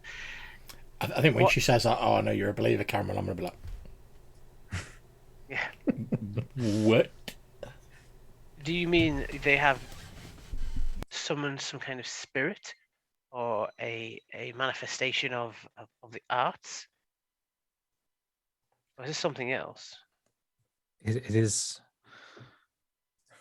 It is a plan that we will bring to bear the force of both the flame and the earth against any possible bulwarks they might be putting up. But then I am told that the capital is not in a great shape, so that might not be even a thing. And perhaps it is our fellow soldiers who will do most of the work, and I will tend to the ones that are wounded afterwards. I do wish for that outcome, Mhm. as it is.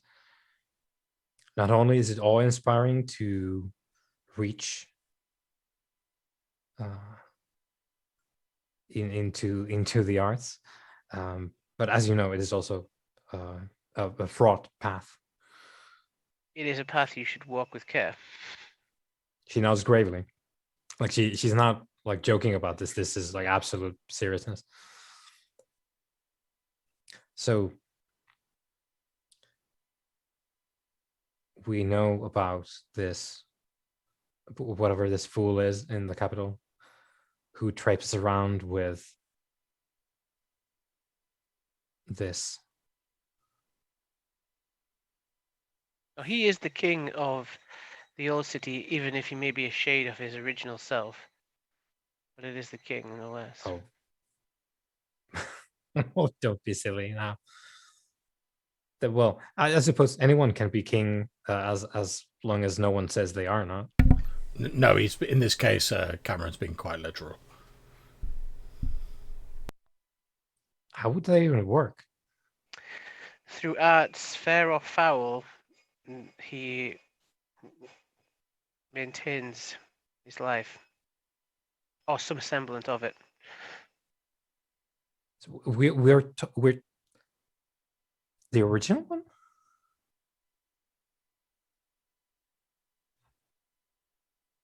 She looks like stupefied. Okay. Well, nevertheless, whoever is in that city will soon have fallen to our righteousness, and we will have retrieved the crown of sacred flame. And what do you intend to do with such a crown? Well, it will of course be returned to the hierarch in Riathil. You know this. Of course. And then, once the hierarch has the crown, we will have such wonders and such favor from the holy fire. We will be able to undo the wrongs and the faults and the mistakes of centuries. We will start a new dawn, Cameron. A better future for us all. We will cease the border disputes with the folk of the Silver Stars. You know that she means the elves. Mm-hmm. We will bring the light of truth to the mountains, assist our mountain friends, nods the Clavier. It will be as if we restart our sordid history, turn a new page, sow new fields.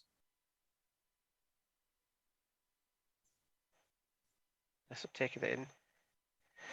So you wish to burn a new future upon the land with this crown. You know it is not the crown that our ancestors created. Oh, we're given. We did. Yeah, so. She was like, Mm-hmm. Whatever old folk legends used to be in circulation, that's all in the past. This is the future, Cameron. Well, unfortunately, as we were telling Beric not long ago, our kind do not live long enough to understand the mistakes of our predecessors. But as Glavier here, my friend, can attest, bearing a crown comes with a cost. I do not know the Covenant are willing to pay that cost. She smiles, not in like it's a purely like pleasing idea that brings it to her face as she looks about the camp. Is like, all of us here have sworn our lives to this task. The Covenant is willing to pay any price for a better future. That's the whole reason why we're here. I know not all of us will make it back. I might not make it back, but it's worth the shot. Well, I certainly respect your loyalty to your oaths. You are certainly dedicated to the. She nods like, yes. I should hope that I've given that impression. I really put forward effort in the Tower of Wisdom. My studies very important to me now that I've got to this point. Very important to me that I put them to work at the right place at the right time. And like she puts forward that energy of like, she's younger. than, well, both of you really, but younger than Cameron as well. Her And ideals haven't been tempered with the wisdom no, of no, time and she has experience. graduated from wizard school and now has her first job, and she's 1000% Yeah, committed she's to all this. in. She starts explaining how important this is to you in minute detail. I understand the zeal. I do. I understand. Did you and everyone here are committed to this? I know what it is on the streets of Riethel. We, you and I, Cameron, of course, you were in the tower already, and my people are well off, but I know what goes on in the back streets, the alleys. I don't want that for our people. I agree with you wholeheartedly that we The need. hierarch promises a better future, and I think that's worth any shot. And so do my friends here. And she motions towards the camp in general. It's like we're going to make this better for everyone. I know that you're convinced of that, and I commend. I really commend your dedication to this, but I think the Covenant has forgotten that there is only one crown of our Well, people, and there is only the one in the. this is not our ancestral crown. It is something else. Whatever the ancestral crown is not really helping, is it? If it exists, which we shouldn't really talk about too much here. True. What I'm trying to say is that this thing, whatever it is, whoever made it, I mean, I totally know who made it, but like,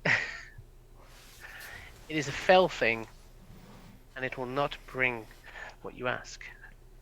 It will bring change. I do not think it's going to bring the change that you really want. I think that's going to be dependent on our resolve and the resolve of the hierarch. I have And if full and if confidence the in Covenant both. is successful here, which is very likely to not be, despite having some of the best talent in the kingdom, you really should consider extremely carefully who you put that crown onto. For what we do know is this person, whoever it is, and we believe it to be the previous king, their voice carries power, Mm-hmm. raw and undiluted. Mm-hmm.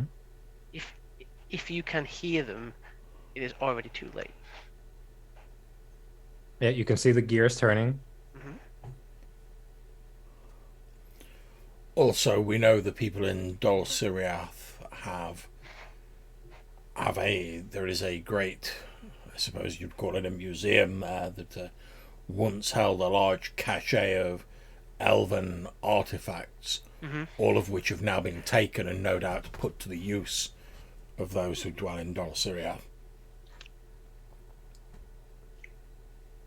And if I, with my memory, if I recall any of Mm-hmm. the sort of description tags of that, the stuff Mm-hmm. that was the elven stuff that was missing, I'll reel a few off. Yeah, yeah. And we'll elide that because we can backfill that in later on. But you describe all these like the names, and like this was a sword named this on this day. They gave it to such and such king. Yeah.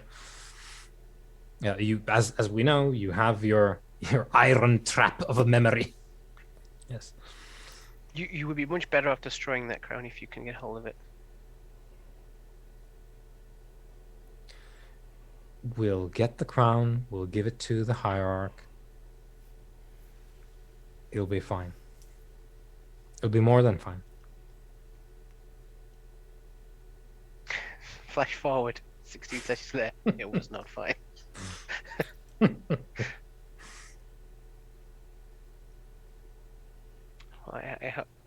I hope that the ends to which you are willing to go do not make you regret that decision.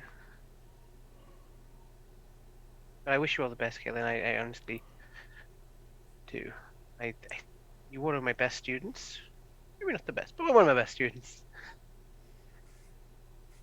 And your talent is considerable. I hope you do not let it I was away. only not the best because I didn't lie as often. I'd say you got overconfident at times. Well, I suppose we all have our failings then. Indeed, as do I. It's wonderful to see you here. I suppose I can't convince you to, you know, pick up the Unfortunately, flame. my job with the Dark Watches is taking me away from here. Hmm. But I feel very fortunate that we have crossed paths when we did, and I really hope I Hmm. get to see you in the future successful. I will see you back in Riethel renewed. See what fate brings us. So I'll greet her warmly, give her like a Mm-hmm. Yeah, teacher hug. student hug. Yeah, You know, like what yeah, is just yeah. There's a nostalgia filled hug, and he says, "Well, wherever your path takes you, Cameron, flame go with you, light your path." and the same to you. I'll Yep, start to head back to Beric's yep. thing with Clavia. I don't know if I was subtle enough, Clavia, but the idea of them getting the crown fills me with dread.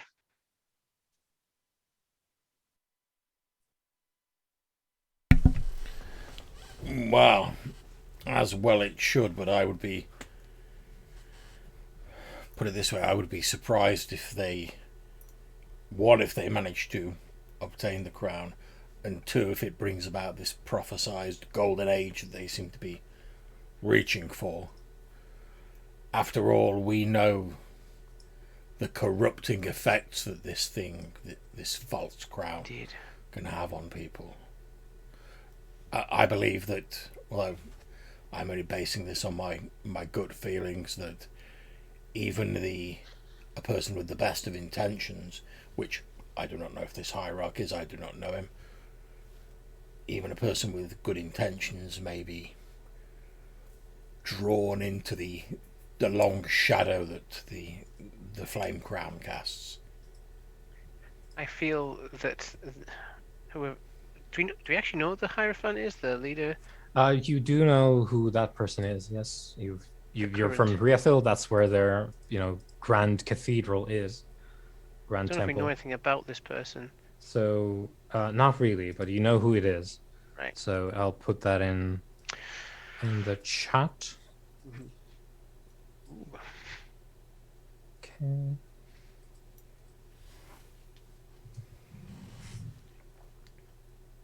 Mariande. Yeah.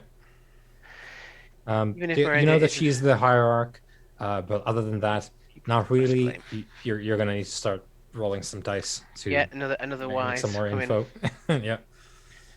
As I said, I'll continue to clarify. Even if Miranda is of the noblest of spirits, I feel like their vision of a new dawn may be bad for the rest of everyone, not just my people, yours, the elves. There was a certain zeal there, a certain indication, if you picked up on it, that they intend to bring in the elves and the dwarves to their belief, and I don't think that will go so well. My thoughts are that any attempt to forge an alliance based upon the elves and my own kind adopting a human faith is doomed to failure. The the old alliance was not built on us all being the same or all marching on one banner. It accepted that all of our races spoke with very different Yeah. voices, but that those voices could complement each other. And it is my belief that any alliance that does not take our differences as well as our similarities into account is doomed to failure. My only hope is that when their flame burns out and you stand in the ashes of their ruined organization, that they have not done too much damage and burnt too much of the world down as they fell. I say, when you stand in the burning ashes of. Yeah. In the middle of their camp. You say true. And we used to ally ourselves with our faith in each other, not in some external force. Yeah, and as we know, Cameron more than Glarvier, but Cameron, you know that this isn't like an ancestral belief. Oh, it's relatively recent Yeah, in it didn't exist in Dulceriath. I've always found it strange, Cameron, as we have said earlier, my kind and the elves, we do not place our faith in beings such as your kind seem to do. It is always, I've always found it strange that your kind seems so eager to place their faith in some abstract deity, some figure that embodies their best qualities, rather than try and bring out those qualities in each other and place their faith in each other. The elves have their belief that they're all part of an endless cycle. My kind believe we return to the earth and become as the bones of the earth when we pass. But while we are here, we do not place our faith in such beings. We, amongst the dwarves, we are pragmatic. We place our faith in each other, as the elves, from my limited experience, seem to do. It is perhaps a lesson that would benefit your people to do likewise. I feel like we have learned the wrong lesson from our short lives, where you have the longevity of understanding the passing with Indeed. grace. We seem to think that we need to believe that we have some kind of connection to something bigger than ourselves, because our life and death time frame in respect to yours and Tyrella's is so close together. Indeed, I would rather a stout clansman at my side who I can place my faith in their strength of arms, their codes of honour, and that of those around me, than in some mystical being who, if they even exist at all, I can no doubt not hope to understand. Well, I am a curious individual, Glavia, and the church has not been around for that long, the Covenant. I've tried previously to find out where it came from, the origin, if it was a person, a creature, a spirit. I've consulted with various entities, but yet they seem reluctant to provide that information. It's always made me curious. It could be one of them. Something could be actively hiding itself. Either way, I feel that it's whatever it is. It's not something that has any of the sentient creatures' best interest at heart. They talk like they speak with one mind, similar to what we kind of encountered up in Dulciriath. Well, thankfully, not enough to draw the king's attention. I would counsel anyone to be wary of an entity, a being, whatever you want to call it, who promises much while seeming to ask very little. I do wonder what kind of interpretation we can take from your reading of the runes earlier. Do I destroy them by helping them? Accident? Many things are possible within the tides of fate. Many things. I'm sure in time it will be revealed to us. Perhaps the Covenant burns himself out trying to attain this crown, only for Beric to get it. Thereby, your two predictions coming true. All I will say is it seems a remarkable coincidence to me, if coincidence it be, that this Covenant of the Flame are making such efforts to retrieve an item known as the Flame Crown. If that was even its original name. Indeed. The only person who would know that was not entirely forthcoming. But we know that the Flame Crown itself is not an item of the ancient world, although it is old. And as you say, the Covenant of the Flame is fairly new. The wearer of the crown has only become active fairly recently. Again, it seems more than a coincidence that these two events have coincided.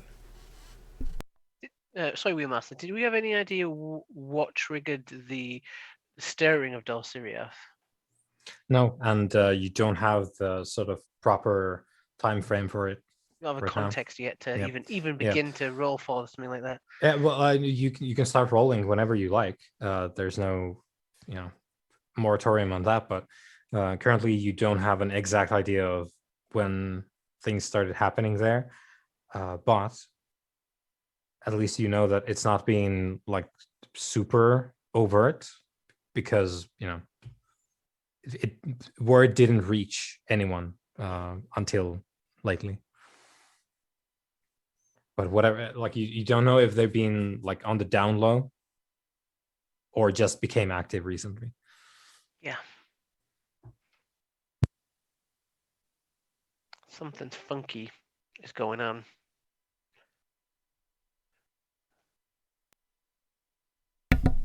Indeed. Is there anything else you wish to do here, or should we make for No, Strathville? I'm ready to retire for the evening. I do not. I should be careful walking among these covenants, considering the your proclamation earlier. Ah! I've been alive longer than their religion has existed. Is that a fact? You don't know.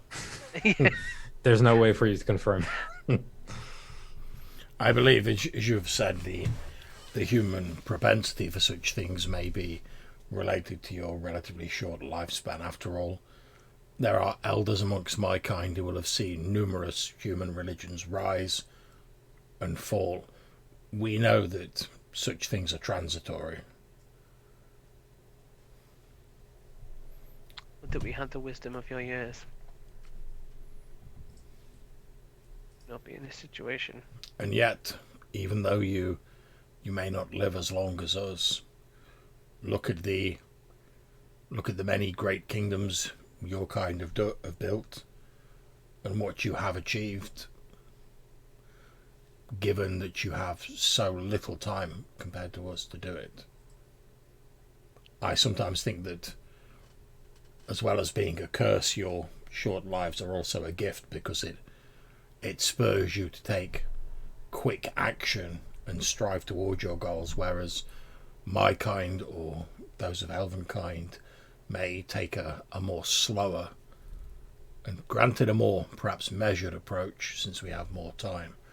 But in my experience, humans accomplish an awful lot in the time my kind would still be planning and working towards their goals. So perhaps it is also a blessing. When you say it's true, there are advantages and disadvantages. Indeed. Right. As is the way with most things. That is why I'm suspicious of this deity that they follow.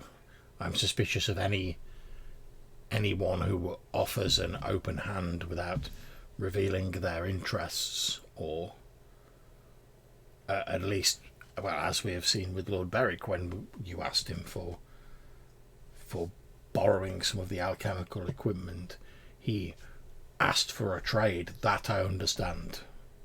That seems right to me. You wish something from him, therefore he wishes something from you in exchange. I am always as we saw with Wraithwin as well, that was the case. I am always wary of anyone who seems to offer a lot but asks very little.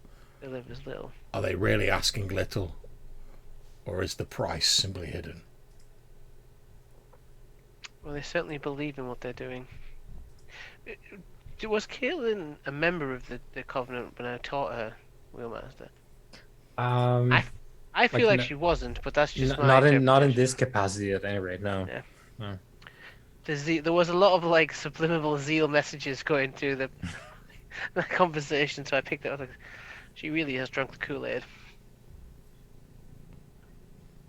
Yeah, and you gave her the tools to make it happen. Did I? You taught her the craft that she is now being I thought you meant, employed like, for. I give her all the stuff she needed. Yeah. By telling her about the sea. No, you gave her the craft of summoning. Mm-hmm. It's true. Which she is now using on behalf of the Covenant. But she doesn't really like non-ones. Well, I suggest, Cameron, we rest now, get a good night's sleep, and in the morning we make for Strathville. Sounds good. Yeah. And I think we'll, in the interest of proceeding here, I think we'll elide the evening and also the following trek back to Strathfell, and we'll end in Strathfell as you arrive back in town. Of course, the army camp is gone, and your friend, of course, Tyrell is with you. Tyrell excuses himself and goes off to deal with apparently his elven contacts that he has referred to. So Tyrell is heading off to deal with that, and you are going in to see about the little letter that you got to deliver to the steward, and you find the little rat-faced Steward Ostor, your friend in Strathfell, at Lord Berwick's manor, and give the letter to him. He promptly produces a knife, takes off the seal, reads it, sort of grimaces at it, and folds his back, puts it in his robes, and he says, "Well,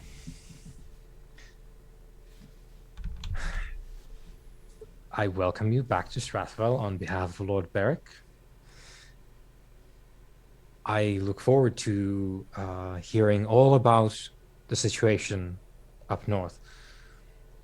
And it does appear that Lord Berwick wishes me to accompany you on whatever dim-witted trip you're heading on next. So I suppose we'll have to sit down and plan this one out." Indeed. Although I should caution you to show some respect, since we are travelling to the ancient homeland of my people. It's going to be quite the journey. One I'm looking forward to. Oh, really? You better start believing in adventures. You're in one. And with that, we'll close it out. Nice. Love it.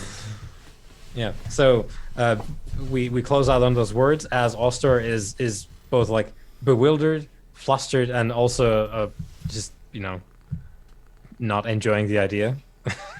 To be fair, Right. that is Oh, the honest. Tyrell's going to love it when I'm like, oh, by the way, your mate's coming along with us.